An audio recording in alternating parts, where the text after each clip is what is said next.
Usa ka pagtuo, usa ka tingog, usa ka katawhan.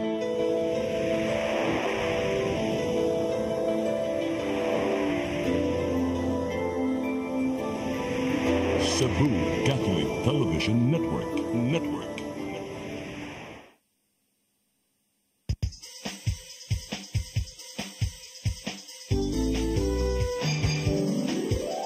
Hello Cebu, maayong buntag. Nagsunta ang kahayag nga nagsulid sa matuod, kadagan sa panghitabo. Hello Cebu, maayong buntag Pinoy.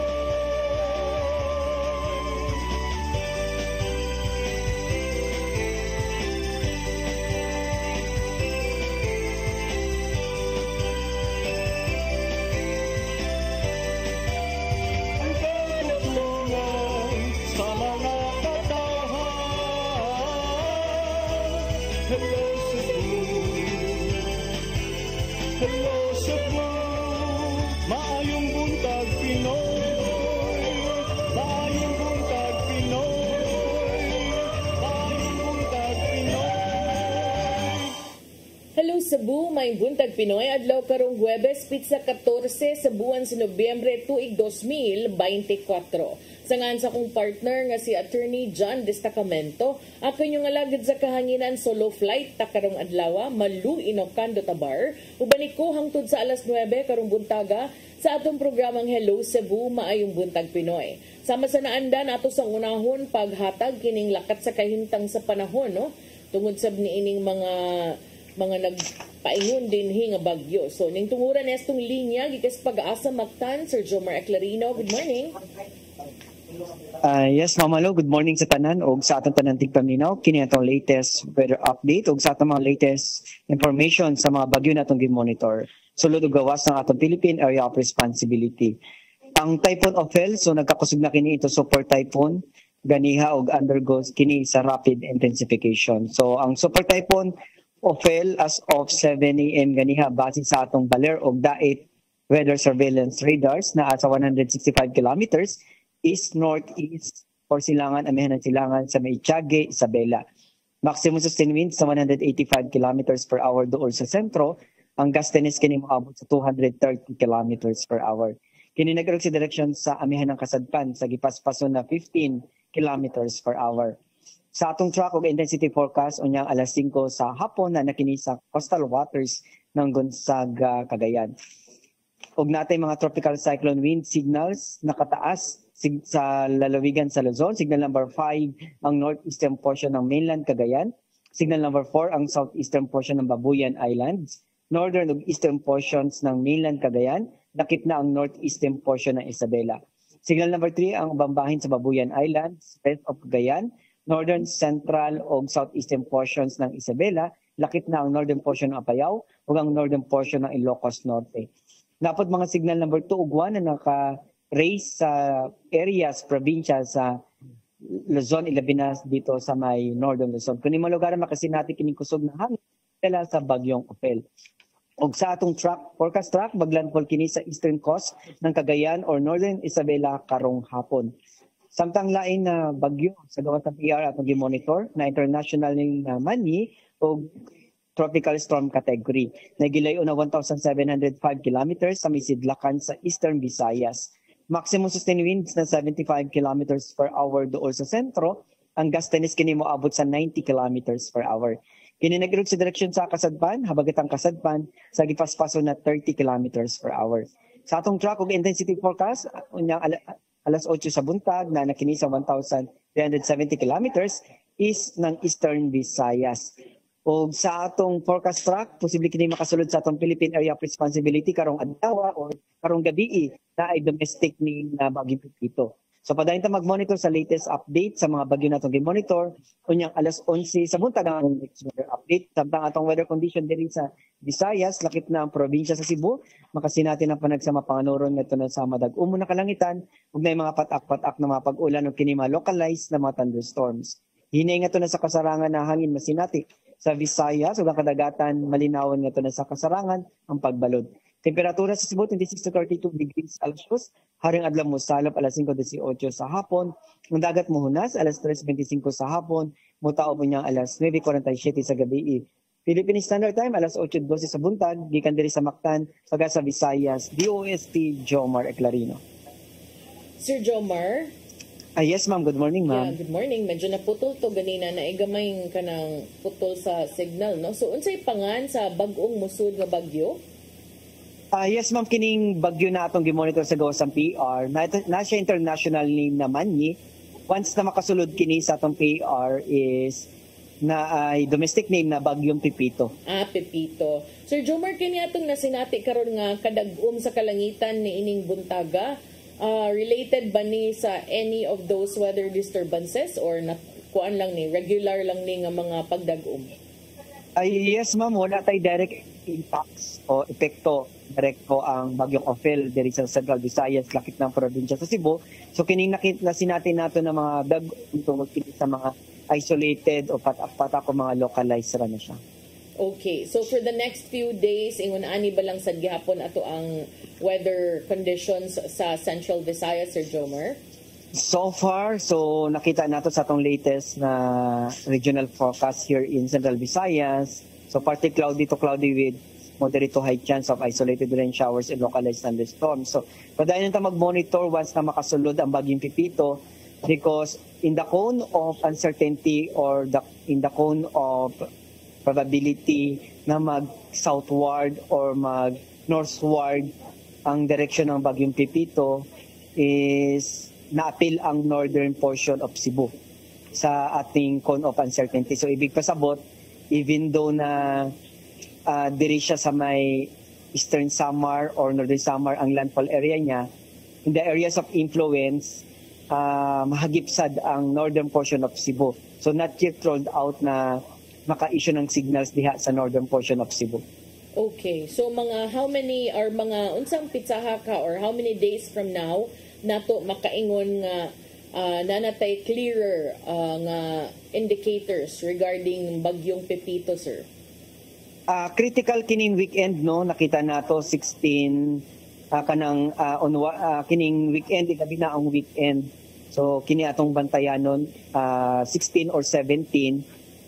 And actually mamayang gabi pagpasok dito sa ating Philippine Area of Responsibility is magre-release na tayo ng tropical cyclone bulletins, and then magsi 6 hourly updating na tayo. So mamayang 11 AM magre-release ulit tayo ng another official forecast track in relation to Bagyong Pipito. Okay, thank you very much for the comprehensive nga pagpasabot, Sir Jomar, ug may buntag ninyo. May isa pa yan ma'am, daghan salamat o padayon lang ta mag-monitor diri sa Pag-asa Visayas. So diri sa Pag-asa. Good morning. Dagang salamat mao kadto si Sir Jomar Pepito dinha sa Jomar Eclarino. Pepito naman ang pangan sa Bagyo na may naapelidong Sir Jomar. So dagang salamat ni Sir Jomar Eclarino og ang iyang mga kaubanan diya sa Pag-asa Mactan. I am sure no na wa sad sila puas sa ilang pag-monitor kay sa giingon ka ganina do na pay Bagyong Ophel pero padung sadsud ang Bagyong Pepito. So sa kanunay magampo ug magamping ta ug magmatngon sab kaayo sa ato ang panahon, magmonitor lang sab kanunay sa atong mga kasaligan nga mga tinubdan kanang mga legitimate sources kay usahay ra ba sa Facebook do na say mga magpataka lang aron lang yun mang gulat-gulat ug mga tao, no? Arita sa atong front pages sa mga pamantalaang lokal ug nasyonal atong sugdan sa Sunstar Daily. Sa Sunstar Daily, Councilor admits mistake in approving 2023 and 24 budget. Sa Super Balita sa Sunstar, mihulga nga sex scandal i-post na sikop.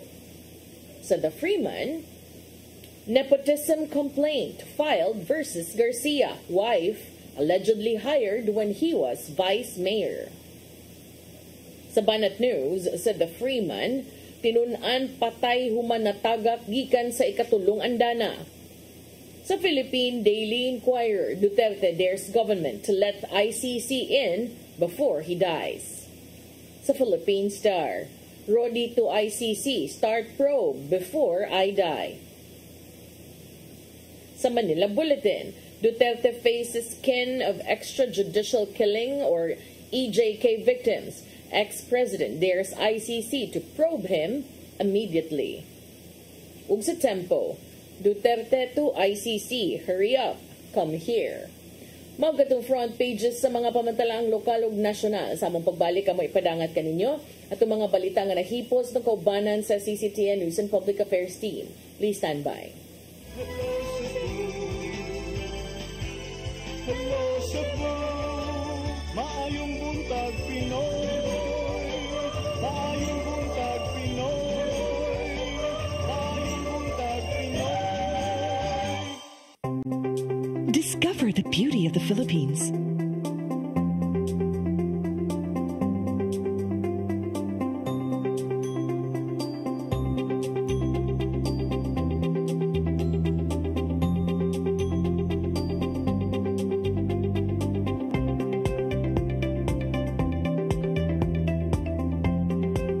With Philippine Airlines, the country's flag carrier.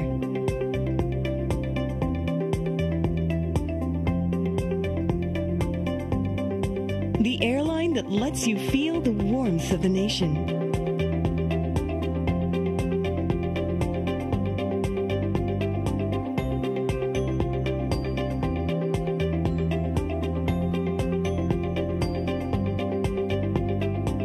Mabuhay!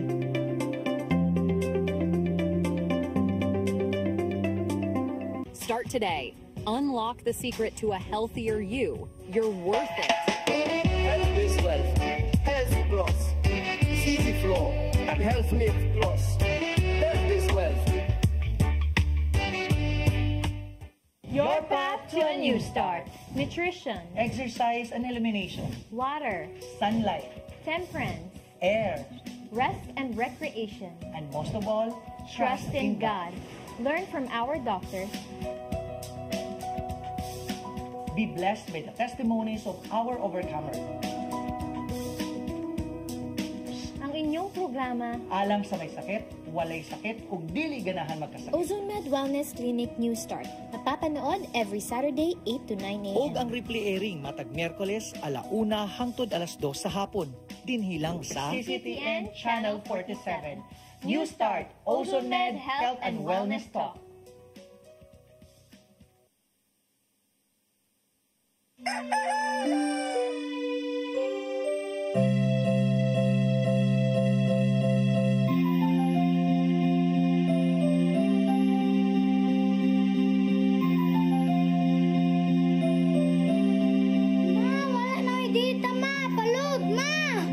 Sorry ma'am, na-late ko. Nangita ko nung gusto para internet sa kong anak ma'am. Ay, wala na yung problema. Pag-sinisibu! Sinisibu, sinisibu. For your internet connection. And for the signal of your cable TV. So fast and straight that transmission to your home. Sinisibu! Sinisibu, sinisibu. Offers you to have fiber optics. For your viewing experience, perfect and clear so far. So great and affordable for you to enjoy. Cine Cebu Television Network Incorporated offers fiber to the home broadband internet bundled with fiber to the home cable TV connection. Cine Cebu Television Network Incorporated with its operation in Metro Cebu and the whole province of Cebu soon. And affordable for you to enjoy. Sinisibu! Hello Cebu, hello Cebu, maayong buntag Pinoy, maayong buntag Pinoy, maayong buntag Pinoy. Balik sa Hello Cebu, may buntag Pinoy ug karon sa atong mga balita. Nagunas to mga balita karong buntag, pipila ka mga manindahig kandila gawas sa Nuestra Señora de Regla National Shrine naguol sa bag-ong pulisiya nga gipatuman. Kini tungod kay di na sila mahimong makatabok sa mga karsada aron mamaligya tungod kay walay permit. Mga detalye sa report ni Crystal Joy Pelerca. Nagsingabot na ang kapistahan sa Birhen sa Regla. Kagahapong adlaw gipahigayon ang unang adlaw sa novena human sa fluvial procession. Ug lauman nga modasok na ang managkutay. Apan pipila sa mga namaligya og kandila sa likod nga bahin sa Nuestra Señora de Regla Parish National Shrine, nagmagul-anon tungod sa kamino sa ilang halin. Gani kagahapong adlaw human sa fluvial procession, dili sila tugutang makalabang sa karsada o kinahanglang magpondo lang sa usa ka lugar tungod kay badlungon sila sa clearing team tungod kay wala sila'y permit.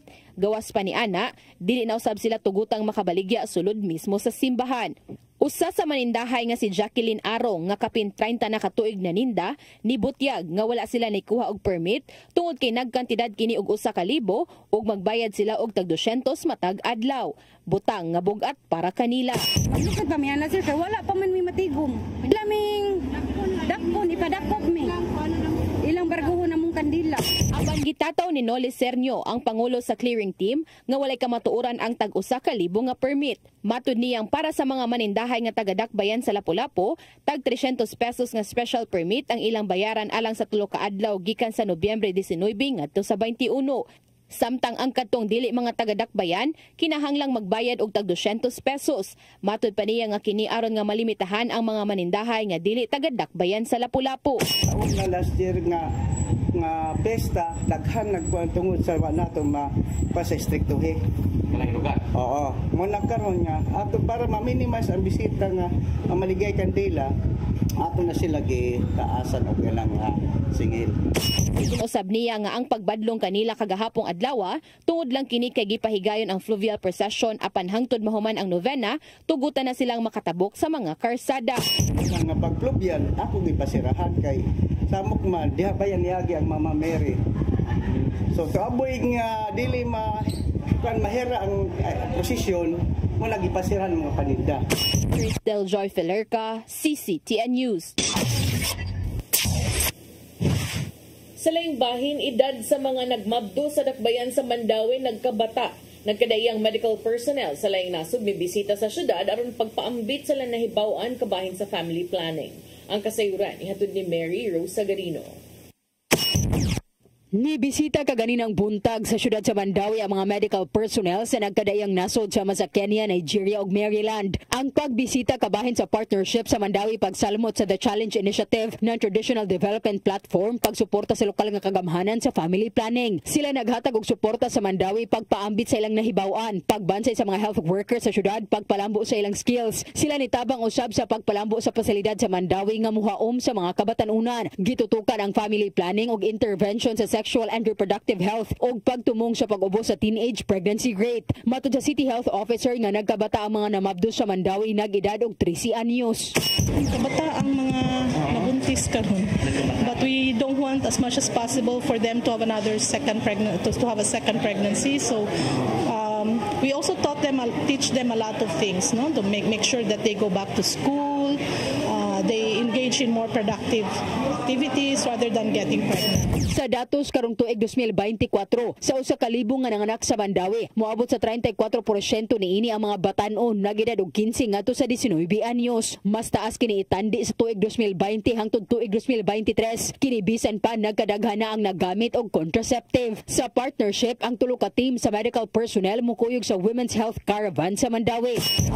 Also like HIV testing is part of those services, general consultation, mental health.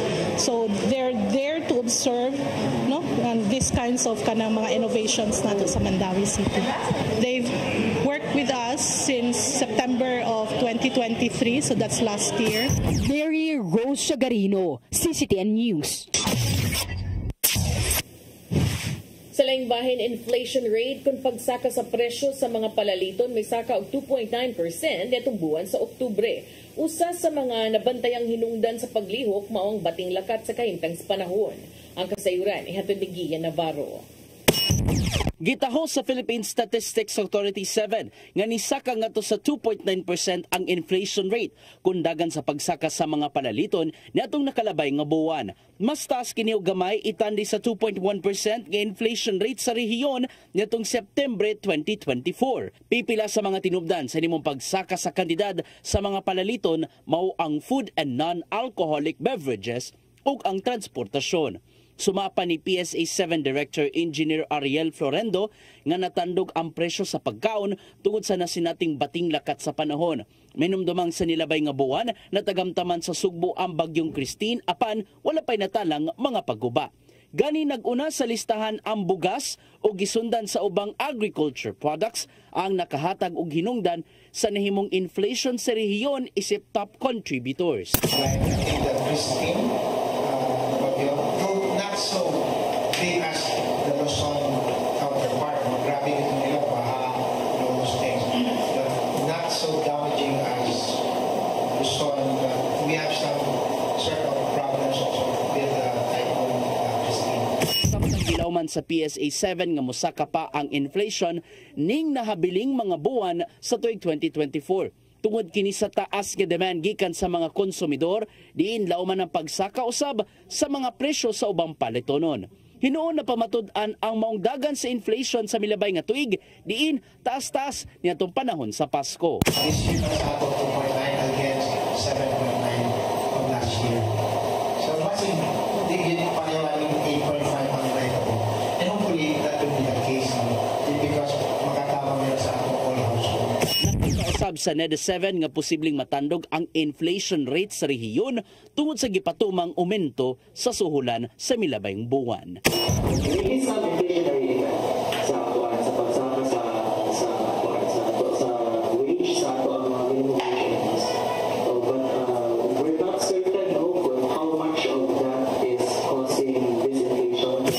Navarro, CCTN News.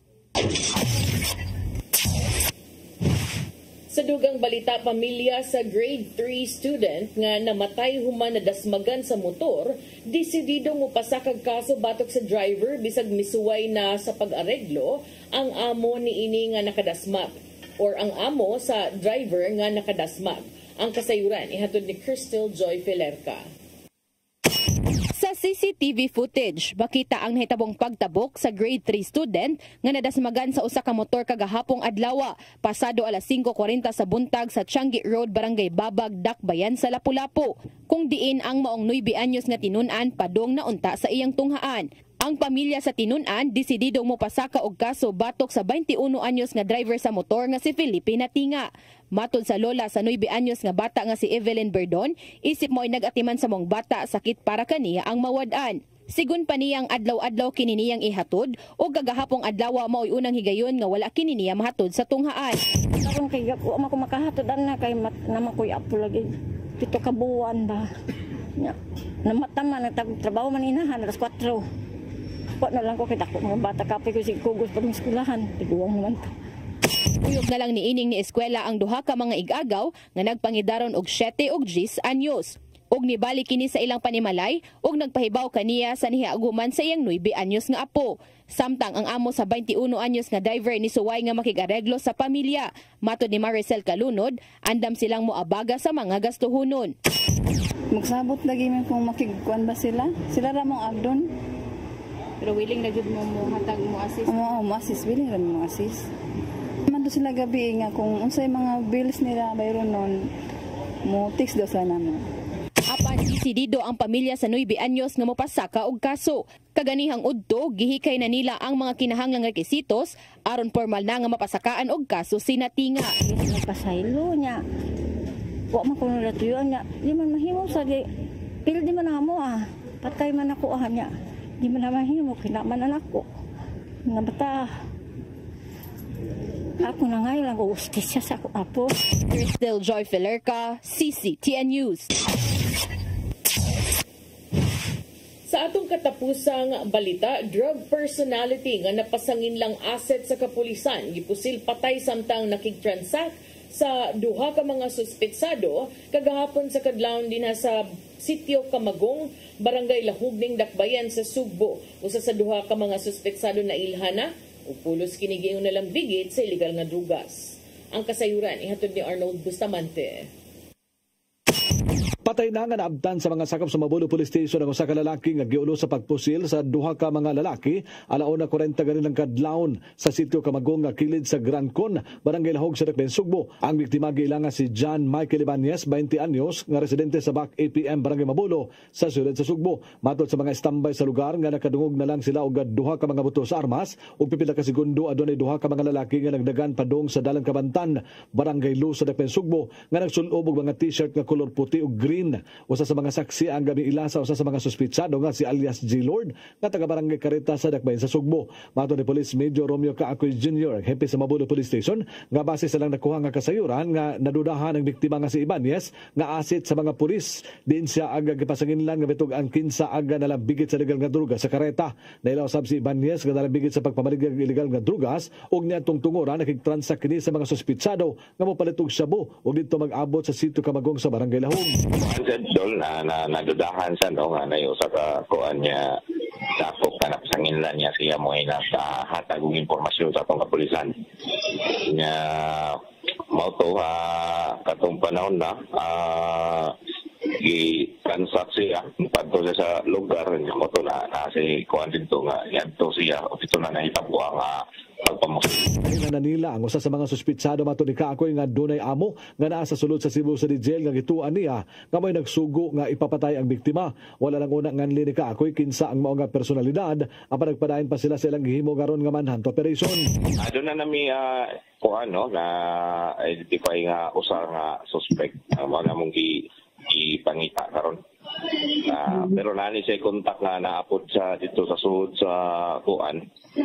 So sa pesukan niya mo ay posibilidad niya mo ay nagsugo para buhaton tumong kami. Subay na sa mga investigador sa Mabulo Police Station ang CCTV camera sa dapit alang sa pagsusi og pag-ila sa kauban ni alias J. Lord. Arnold Bustamante, CCTV News. Mao katong mga balita nga nahipo sa tong kaubanan sa CCTN News and Public Affairs Team. Inyo katong nakita kagahapon ang uban sa atong mga balita sa Sayri 47. Mubalik ko karong taud-taud og sa atong pagbalik atong hisgutan maybe mga duha ka issue no, usa katong pag-appear ni former President Rodrigo Roa Duterte dito sa Quad Committee hearing kagahapon ug dinhi sa local usab ang na front page sa usa sa atong mga lokal nga pamantalaan nga ang atong kasamtangang mayor sa Dakbayan sa Subo gipasakaan sad og kasong nepotism sama sab sa kasong gipasakop batok sa gipulihan ini nga mayor nga si Mayor Michael Rama. Sa atong pagbalik kuman sa pipila ka pahinumdom, please stand by. Hello Cebu, maayong buntag Pinoy, maayong buntag Pinoy.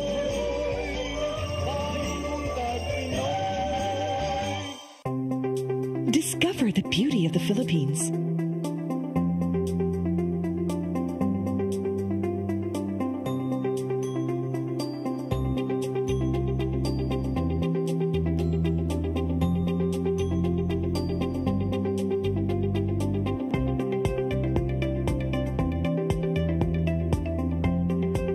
With Philippine Airlines, the country's flag carrier.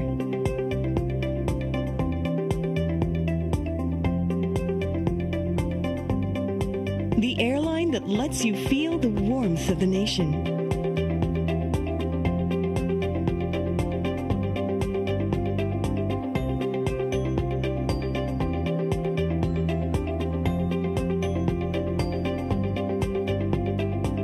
Mabuhay.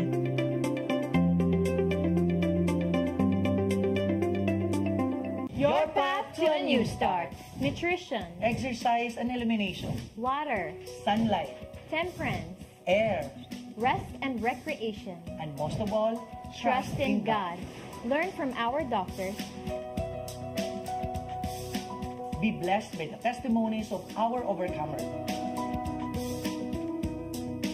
Ang inyong programa, Alang sa may sakit, walay sakit, ug dili ganahan magkasakit. Ozone Med Wellness Clinic New Start. Mapapanood every Saturday, 8 to 9 a.m. Ug ang replay airing matag Miyerkules, 1:00 hangtod 2:00 sa hapon.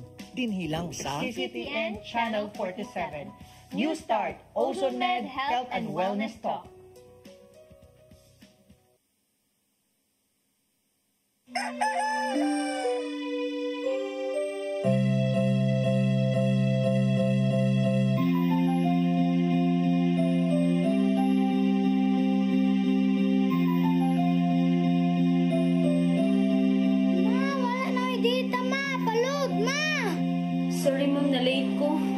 pa mong para internet sa kong anak, ma'am. Ay, wala na problema. Pag-Sinisibu. Sinisibu, Sinisibu. For your internet connection. And for the signal of your cable TV. So fast and straight the transmission to your home. Sinisibu. Sinisibu, Sinisibu. Offers you to have fiber optics. For your viewing experience, perfect and clear so far. So great and affordable for you to enjoy. Sinisibu. Sinisibu Television Network Incorporated offers fiber to the home broadband internet bundled with fiber to the home cable TV connection. Sinisibu Television Network Incorporated with its operation in Metro Cebu and the whole province of Cebu soon. And affordable for you to enjoy. Sinisibu.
Hello Cebu, maayong buntag Pinoy. Maayong buntag Pinoy. Maayong buntag Pinoy. Balik sa Hello Cebu, may buntag Pinoy. Arita ron sa ato ang hisgutanan. Murag ubay-ubay ni. Taas-taas sab yun tong mga panghitabo kagahapon, no? So, asa ito nga newspaper ganidal? Basta kay nigawas na sa newspaper nga niingon si former President Rodrigo Roa Duterte nga ngadto sa ICC nga paspasin ninyo ari dayon mo. Samtang kunong sa to yung termino, hurry up before I die. Unya, dagan siya mga statements, yang gihagit ang ICC. So, di dayong investigasyon, start tomorrow. Yan na sa siya. So, ubay-ubay gyud tong mga statements nga gibuhian sa kanhi presidente ato sa iyang paglingkod kagahapon, no? Ngadto sa Quad Committee hearing unya lakip sab sa gitumbok sa uban na bantayan, no, nga medyo na kuan kuno na sapot si kani Presidente Rodrigo Roa Duterte kay murag unsan sa to ilang sitting arrangement. Uy, tapad masag kay sila si PRRD, si former President Rodrigo Roa Duterte, iyang tapad si kanhi Senador Laila de Lima. Paghuman sa sunod sad one person after si Trillanes gatapat sila utang kani paspasang rodele ganan jud kani rodele paspas kay ba murag saktos vitamins today. So kani lang sa ting arrangement. Unya tanawa syempre lain sa kay mag-group hug na sila nga dumot bikil man kini sila before. So si Duterte, si De Lima, ang abogado I think ni ang usa abogado niya, ang usa si Trillanes. So kagahapon mga giihap sa mga tigbalita dito sa kaulon, mga kapito gyud ko namatod pa nag-recess di tungod kay gipanggutom sila kundi tungod kay duna na mga emotion nga kanang ni grabe na ba nya duna pag ito higayon nga murag ni action og kuha si kanhi Presidente Duterte siyang microphone murag ni hana og kanang labay ni hana og bato aning Anthony kanhi Senador Antonio Trillanes IV mao nga nag-suspend na sad sa hearing. So atol ni sa ika-11 nga adlaw sa inquiry no sa Quad Committee sa House of Representatives kabay ni ining dugoon nga drug war kagahapon Miyerkules. Kumansa bang iyang best friend nga si former Senator Antonio Trillanes nibalik na sad og hisgot kabahin sa mga karaang aligasyon nga mga kadudahang pundo gipasulod kuno ngadto sa bank account sa pamilyang Duterte. Nitong tungura si Duterte may kupot sa microphone unya ni aksyon og hana ani ngadtong Trillanes unya dali dayon siyang giduol sa mga abogado og gipugnan.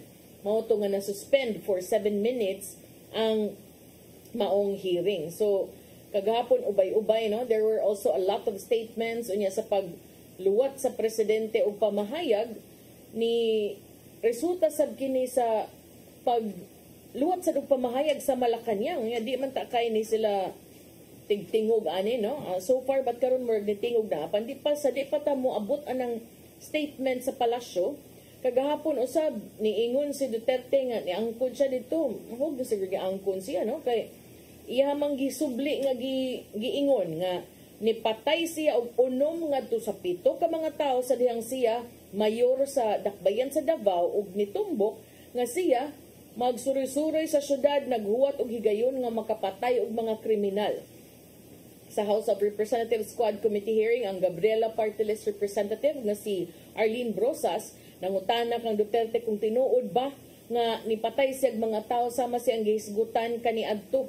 I guess she was referring to the Senate inquiry, no? Niingon si Brosas, Mr. Chair, I would like to ask again, based on your experience, did you personally kill people? O ang tubag ni Duterte sa tinagalog niyon siya, many, mga unom kuno or mga 7, pero wa kuno kay siya kay baw kung nangamatay bagyod, kay wa mo kuno siya nag-update sa mga ospital, kabahin sa maong hitabo. Gipalo up siya ni Brosas sa pagpangutan na kung tinuod basad nga si Duterte personally killed criminals aron ipakita sa kapulisan or aron ipakita nga ang kapulisan mahimo sad nga mutapo sa kinabuhi sa mga evil individuals. Niingon si Brosas, I would just like to remind Mr. Chair, because this is from the Senate hearing, I will just quote you. In Davao, I used to do it personally just to show to the guys, if I can do it, why can't you? Ug niini nitubag si Duterte, correct. Matod ni Brosas, you said in a business leaders meeting in Manila how you goad police officers to gun down suspects. Is that right? Matod ni Duterte, yes. If they present a violent resistance, that's the only thing there. You can kill the criminal if you're personally in danger of losing your life too. But you cannot kill a criminal who is in handcuffs or whose hands are tied. That's not the work of a man. Matod ni Duterte, nagampo sad siya nga mga kriminal mo patimaw sa iyang pagsuroy-suroy sa kadalanan sa Davao. Ningon siya nga nagampo siya samtang nagsakay siyang motorsiklo nga makasugat siya hold upper kay aron og iyang madakpan patyon gyud kuno niya kay wa kuno siya pasensya ngadto sa anang mga kriminal. Klagi tumbok usab ni Duterte nga dunay mga higayon nga dihang siya ang mayor sa Davao nga he had police officers who committed crimes killed. Committed crimes killed. The former president said this sa diyang si Kabataan Party List Representative Raul Manuel ni question kang Duterte kabahin sa drug war. Mato ni Duterte, in all honesty, nakapatay sa siyang mga police officers sa Davao nga mga kriminal. Ningon siya, pangutana mo nga sa Davao, go around and ask I myself killed them face to face. I killed many rotten police officers, those who kidnap people, rape, and then kill. I told them that once I caught up with you, I would really kill you. All of them, it goes for the law enforcers, the soldiers, all, even civilians.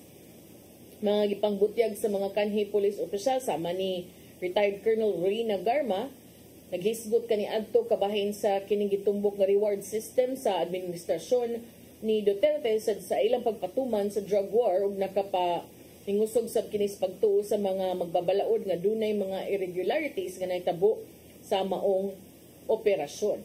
Subay niini si Vice President Sara Duterte, anak sa kanhi presidente, niingon nga wa siya nagpaabot og fairness. Wa siya naghuwat o nagtuo nga dunay patas nga pagtratar sa ilahang pamilya o sa Quadcom nga investigasyon kabahin sa war on drugs nga gipatuman siyang amahan nga si kanhi Presidente Rodrigo Duterte. Sa usa ka press conference, ang Vice Presidente gipangutana if she expects a fair hearing for her father at the lower chamber, to which dali kay siyang nakatubag nga no. Ningon ang Vice Presidente o iyang gihinumduman nga ang iyang kasinatian kasama niya ang kanhi presidente ipaubos sa gitumbok niya nga klaro kaayong political persecution. Siya midugang last year pa lang, even if approved naman sa National Expenditure Program ang budget ng Office of the Vice President, pagdating namin sa House of Representatives ay binanatan kami ng binanatan. Ngayon, nakita natin yung budget hearing namin, yung mga tanong hindi naman related sa mga proposals namin na projects. Related siya sa confidential funds. So, nandoon pa rin yung storyline nila na attack sa confidential funds. And so, yun nga, nakita naman natin na pag-slash ng budget ng OVP. At hindi lang yan, maraming naaapektuhan at maraming taong nakapaligid sa amin na hinaharas, pinapahirapan. But then again, I am a politician. It's okay with me. Kasama yan sa trabaho ko. Ang hindi ko lang gusto ay yung nadadamay ang ordinary employees. Matod sa Vice Presidente, sigurado siya ang iyang amahan mag-atubang sab og mga pasangil ug mga hulga kabahin sa International Criminal Court sa sama na lang sab sa gitumbok na extrajudicial killings ato sa bloody war on drugs. Nayon siya, bakit? Well, one would think siguro kapag hinahabol ka, meron silang gusto na mawala sa iyo. Matod sa diyang gipangutana siya kung nabalaka ba siya siyang amahan. Si Inday Sara niingon nga iyang amahan dili na mutambong sa investigasyon kung dili siya okay health-wise. So niingon si Inday Sara, he'll be okay. Samtang ang palasyo niingon nga si Duterte, pwede kayong mo surrender sa ICC kung ganahan man siya. Matod sa nasudnong pangagamhanan nga sila will neither object to nor move to block former President Rodrigo Duterte should he choose to surrender himself to the International Criminal Court.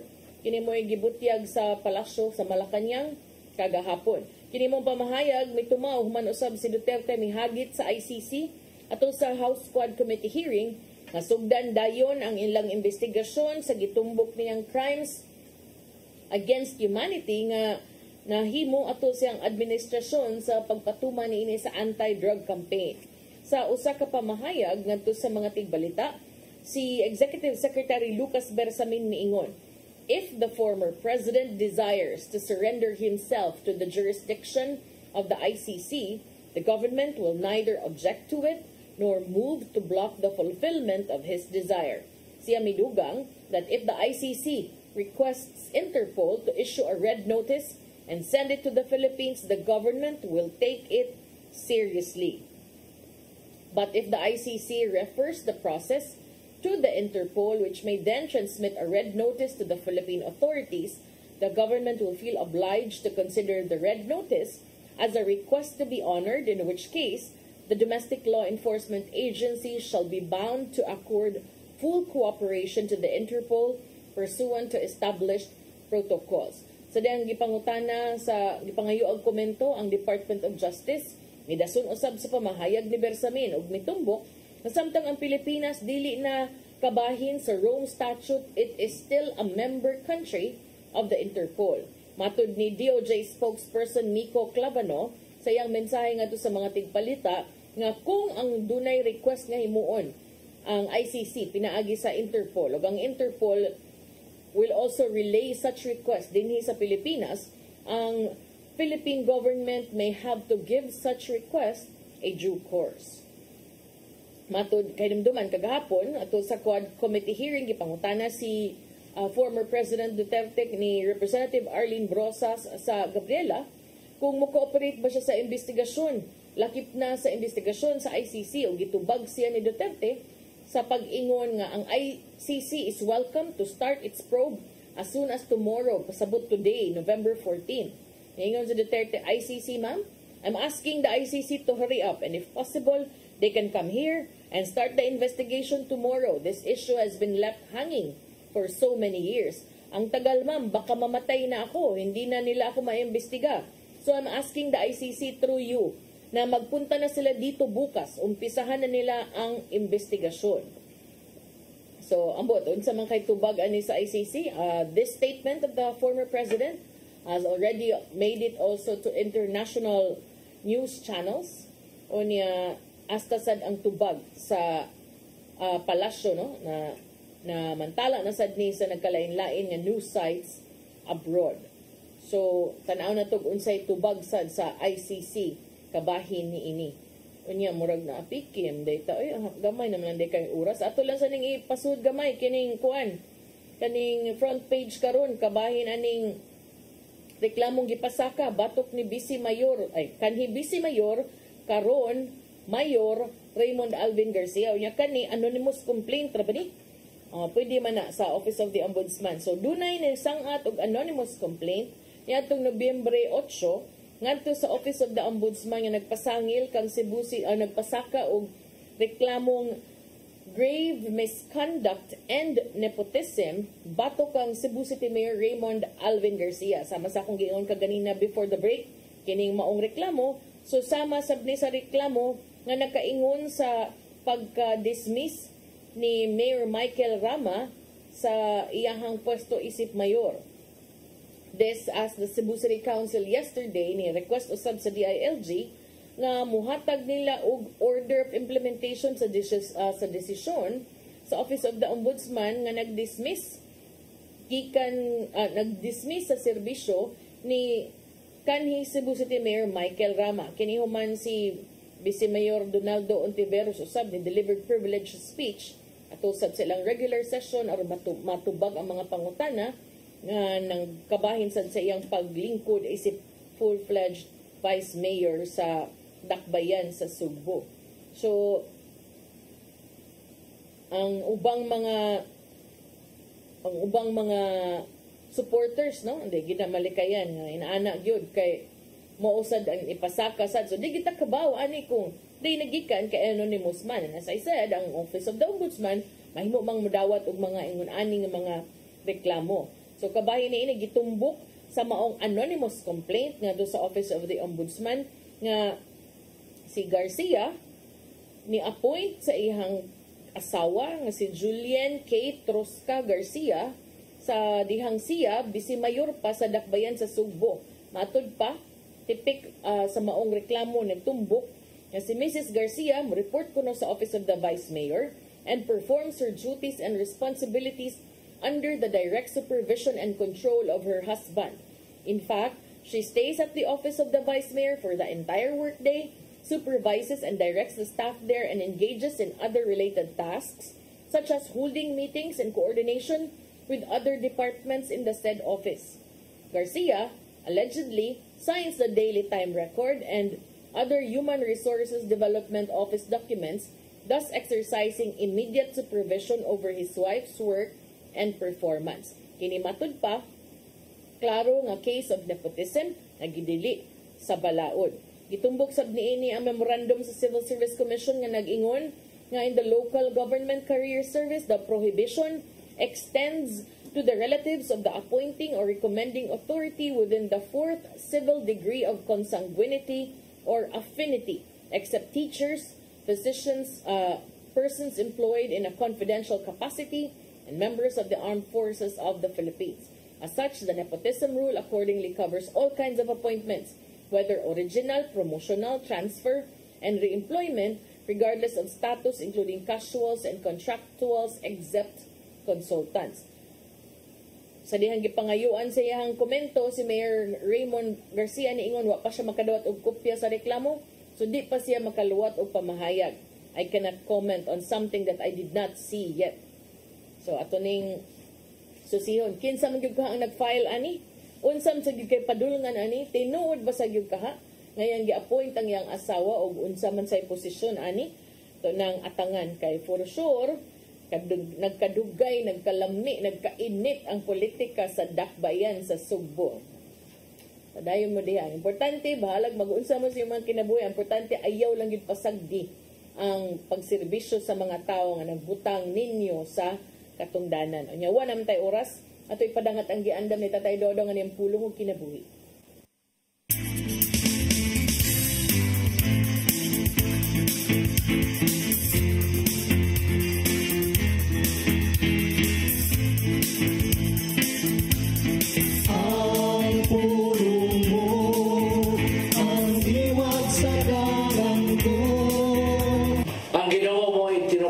Sa tanang mga mayong butang. Busa na kayong yun kita na kung waang Ginoo, wag kayong mahimong nga mayong agtang. Dili yun mayong ibuwag sa tao ang iyang kaugalingon sa Ginoo, kay ang paghimo nini delikado ang imong kinabuhi. Ang sanga kung walay punuan, dili yun magkapamunga. Kaya anhaman makuha sa tanan niyang gikinanglan ang sana sa punuan. Iurusan din ang kalagmigitan sa tao sa Ginoo kaysa panultiyon 3:5 ato sa 6 na giguman. Salig sa Ginoo sa bugos mong kasing-kasing ayaw gyud pagsalig sa imong kalam. Hinumdumi ang Ginoo sa tanan mong buhaton ug tultulan kaniya sa matarong nga dalan. Kinanglan nga bugos sa tibok natong kasing-kasing atong ihatag ang pagsalig sa Ginoo. Siya ang atong mabubuhat, usa siya ang nasayon kung unsay mayon natong buhaton. Mga igsoon, mao kini ang pulong na naghatag biya sa atong kinabuhi. Pagambok kita. Dagitong amahan, pinagi si mong pulong na mugna ang tanang butang din sa kalibutan. Bukha ang among mga mata sa kamaturan, ngaway kapuslanan ang among mga kinabuhi kung wala ka. Usay hatag kanamo kini kanino. Iimo kami, buhata ang imong kabubuton. Amen.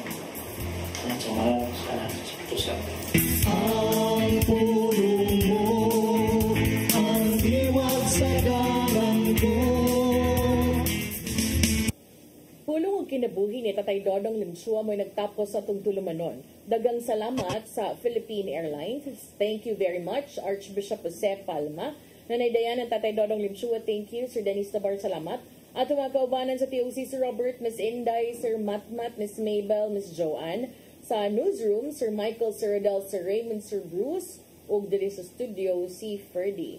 Salamat sa inyong papakig-uban sa ngan sa akong regular partner, si Attorney John Destacamento. Ang kanyong alagad sa kahanginan Malu Inocando Tabar, unya matod ni Ate Inday, 41 kaadlaw na lang, Pasko na. Merry Christmas, Doña Daisel.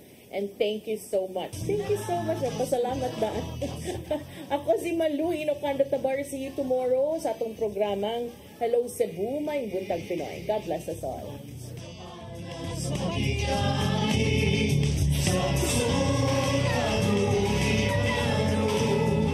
Basura, basura, basura.